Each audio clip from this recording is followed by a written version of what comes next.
আসসালামু আলাইকুম। আজ শুরু করতে যাচ্ছি 9H থেকে। গতকাল নাম্বার 2 দেখিয়েছিলাম যে সকল স্পর্শ x অক্ষের সমান্তরাল তাদের ক্ষেত্রে শর্ত ছিল dy/dx = 0 অর্থাৎ ঢাল 0। আজকে দেখাবো 3 নাম্বার, যে সমস্ত রেখার স্পর্শক x অক্ষের উপর লম্ব অর্থাৎ y অক্ষের সমান্তরাল। আমরা জানি y অক্ষের সমান্তরাল x = a। x = a যদি হয়, আমরা মনে রাখার সুবিধার্থে বলি, x = a যদি হয় তাহলে এখানে y সাপেক্ষে যদি আমরা ডিফারেন্সিয়েশন করি তাহলে dx/dy = 0। এখানে কনস্ট্যান্ট যেহেতু 0, তার মানে x অক্ষের সমান্তরাল y অক্ষের সমান্তরাল হলে dx/dy = 0, এটাই শর্ত। আর x অক্ষের সমান্তরাল হলে dy/dx = 0, এই শর্তটা আমাকে লাগাতে হবে। তাহলে এখানে এক নাম্বার দেখি। 1 নাম্বার y = 3/1,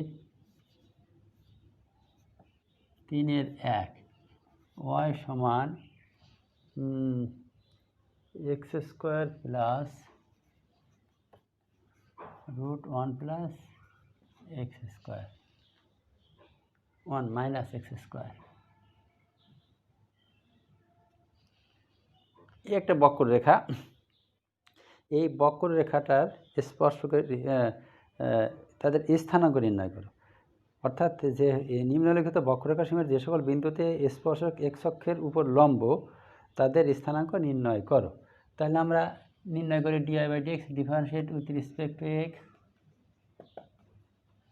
অর্থাৎ dy/dx সমান এইটাই করলে 2x, আর রুট থাকলে তার ভিতরটা এক্সের মতো মনে করব। √x এর ডিফারেন্সিয়েট 1/2√x, 1/2√x। আবার এইটাকে এক্সের মতো ভাবলে সেটাকে আবার ডিফারেন্সিয়েট করা, 1 = 0 আর 2x = x² হলে 2x। তাহলে 2x প্লাস এখানে মাইনাস, এই মাইনাস থাকে অর্থাৎ এখানে মাইনাস হয়ে যায়,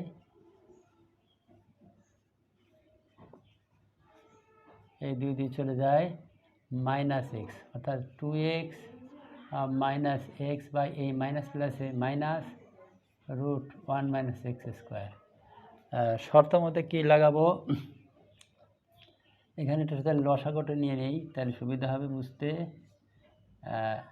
x² তাহলে 2x × √1 - x²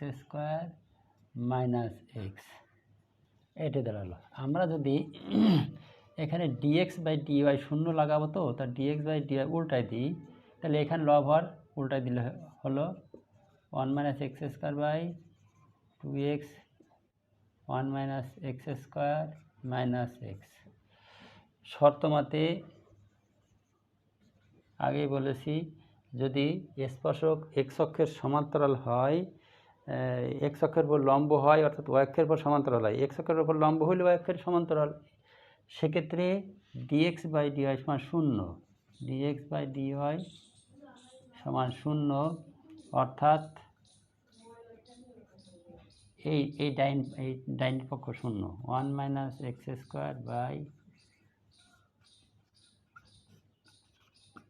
0। এখানে 0 যদি লাগাই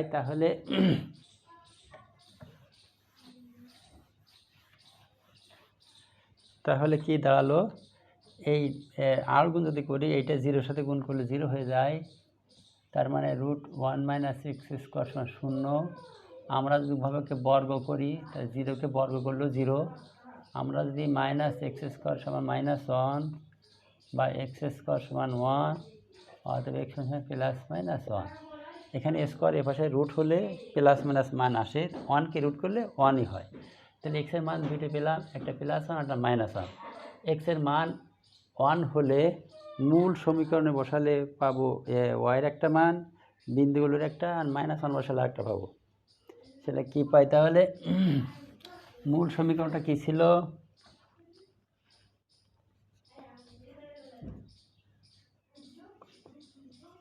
মূল সমীকরণটা ছিল এটা। তাহলে x = 1 হলে y = 1 প্লাস 1 - 1 মানে 0, তার মানে 1, আর x = -1 হলে y = -1² প্লাস রুট এটাও 0, তার মানে 1, এটা 1, অর্থাৎ বিন্দুগুলো আমরা পেলাম 1-এর জন্য 1 আর -1-এর জন্য 1, এই বিন্দুটা পেয়ে গেছি। তাহলে আজ 3 নাম্বারের আর বাকি যে অঙ্কগুলো আছে সেগুলো বাড়ির কাজ থাকলো। x অবলম্ব তাদের স্থানাঙ্ক নির্ণয় করো, শুধু স্থানাঙ্ক নির্ণয় করলে চলবে। এখানে 4 নাম্বার, বক্ররেখা যে সকল বিন্দুতে স্পর্শগুলো অক্ষদের সাথে সমান সমান কোণ উৎপন্ন করে তাদের ভুজ নির্ণয় করো, শুধু এখানে ভুজ নির্ণয় করতে হবে। এখানে 1 নাম্বারও বেশি আসছে, 2 নাম্বার বেশি আসছে। এবার আমি 2 নাম্বার পড়িয়ে দিই। 4-এর 2, 4-এর 2 কি এই অঙ্কটা বেশি মাত্রায় আসে, এই জন্য 4-এর 2 নাম্বার করি। এর মান কত হলে y সমান এত বক্র মূল বিন্দুতে স্পর্শকটি x অক্ষের সাথে 60 ডিগ্রি কোণ উৎপন্ন করে, তাহলে y সমান ax into 1 minus x, 1 minus x, 1 minus x, ax into 1 minus x বক্ররেখার মূল বিন্দুতে স্পর্শকটি, তার মানে মূল বিন্দু দিয়ে যায়, x অক্ষের সাথে মূল বিন্দুতে স্পর্শ x অক্ষের সাথে 60 ডিগ্রি কোণ উৎপন্ন করে। তার মানে হচ্ছে এখানে যদি আমরা একটু গুণ করে দেই এবং ডিফারেন্সিয়েট করি, তাহলে dy by dx, differentiate with respect to x, dy by dx a into 1 minus a into 2x, তার মানে a মাইনাস 2x ax। আচ্ছা, মূল বিন্দুতে মূল বিন্দুতে dy বাই dx আমাকে বের করতে হবে, dy বাই dx, তার মানে x এর জায়গা 0 বসাতে হবে, তার মানে a, মূল বিন্দুতে dy বাই dx বা ঢাল, মূল বিন্দুতে ঢাল কত, স্পর্শকটি দেখো খেয়াল করে, এখানে বক্ররেখার মূল বিন্দুতে স্পর্শকটি, তার মানে স্পর্শকটি মূল বিন্দুতে গেছে, তাহলে মূল বিন্দুতে স্পর্শকটার ঢাল আমরা বের করব, সেই ঢালটা পেয়ে গেছি a। আচ্ছা, x অক্ষের সাথে dy বাই dx, আবার x অক্ষের সাথে ঢাল অর্থাৎ dy বাই dx, আবার পুনরায় আবার যে শর্তটা dy বাই dx অর্থাৎ ঢাল m সমান tan 60, আচ্ছা tan 60 সমান √3, অতএব এই ঢাল m দেওয়া যায়, এটাও দেওয়া যায়, একই কথা, তার মানে a সমান কি √3, তাহলে এর মান কত হলে এটা শর্ত পূরণ করে, এর মান √3, তার মানে এখানে হচ্ছে কি এর মান কত হলে, যে শর্তটা এর মান কত হলে এত বক্ররেখার মূল বিন্দুতে স্পর্শক x অক্ষের সাথে 60 ডিগ্রি কোণ উৎপন্ন করে, এর মান √3 হলে এই আসলে x অক্ষের সাথে সে 60 ডিগ্রি কোণ উৎপন্ন করবে। ঠিক আছে 4। আচ্ছা, প্রথমটাও একটা ভালো, স্পর্শগুলো অক্ষদের সাথে সমান সমান কোণ উৎপন্ন করে। আমি আগে বলেছি যদি অক্ষদের সাথে সমান সমান কোণ উৎপন্ন করে স্পর্শক, তাহলে সেখানে dy বাই dx +-1 বসিয়ে দেবে, তাহলে dy বাই dx করবে এখানে 4-এর 1 কাজ থাকলো, বাড়ির কাজ সবগুলোই, কিন্তু স্পেসিফিক্যালি 4-এর 1 করবা।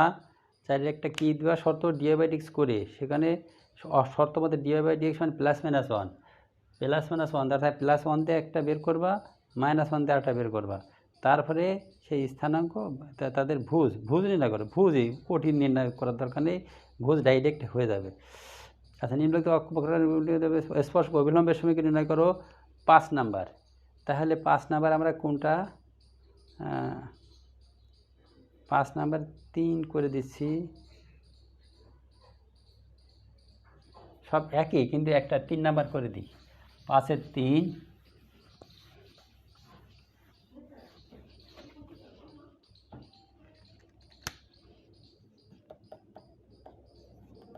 5-এর 3 y x square minus y square, x square minus y square সমান 7, বক্ররেখার -4, 3 বিন্দুতে স্পর্শক অবিলম্বের সমীকরণ নির্ণয় করো। তাহলে আমরা আগে differentiate with respect to x করবো সবসময়ই,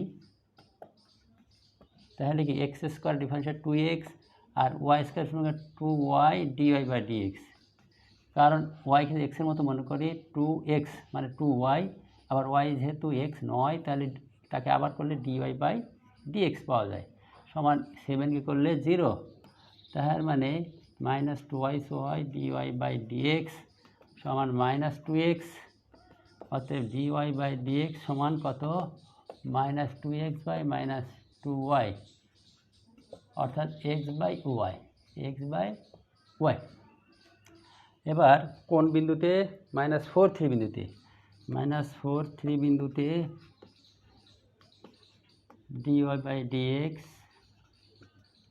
তার মানে এক্স এর মান হচ্ছে -4, ওয়ার মান -3 ও ওয়ার মান 3, তার মানে ঢাল হয়েছে ডিওয়াই বাই ডিএক্স মান -4/3। অতএব স্পর্শকের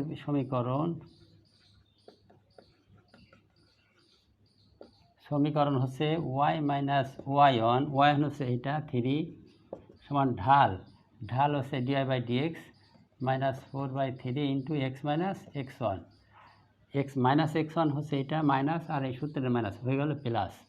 এটা হচ্ছে স্পর্শক সমীকরণ, সরল করলে হয়ে গেল। এবং অভিলম্বের সমীকরণ আগে বলেছি, অভিলম্বের সমীকরণ y - y1 সমান 1/dy/dx, minus dy by dx মানে -4/3 ইন্টু এক্স -x1। তাহলে অভিলম্বের সমীকরণ শুধু মাইনাস, আগে দিলে প্লাস dy বাই ডিএক্স, আর এখানে -1/dy/dx। তার মানে এটা সরল করলে কি দাঁড়ায় প্লাস 3/4 ইন্টু এক্স +4। এরা আটগুণ করে, এখানে আটগুণ করে সরল করে যেটা হবে সেইটা একটা স্পর্শক সমীকরণ, একটা অভিলম্বের সমীকরণ। তো 5 পর্যন্ত আজকে শেষ করালাম। আর যে বাকি অঙ্কগুলো আছে সব একই মাত্রার অঙ্ক, ভিন্ন কিছু নেই। অভিলম্বের সমীকরণ নয় এক্সকের সমীকরণ, স্পর্শক সমীকরণ, নয় ঢাল নির্ণয়, নয় বিন্দু নির্ণয়, এই বিভিন্ন শর্ত কিন্তু সব করে দেওয়া হয়ে গেল। আজ এই পর্যন্ত শেষ। সামনের দিন হয়তো ক্রমবর্ধমান আর ক্রমহ্রাসমান, অর্থাৎ চরম বিন্দু, চরম মান, এক্সট্রিম পয়েন্ট, বা অর্থাৎ কি এর বিভিন্ন নাম আছে, লঘু গুরু বা লঘিষ্ঠ গরিষ্ঠ মান বা সর্বোচ্চ সর্বনিম্ন মান নির্ণয় করো। সামনের দিন ইনশাআল্লাহ এ নিয়ে আলোচনা রাখবো। তো আজ এ পর্যন্তই। Thank you so much.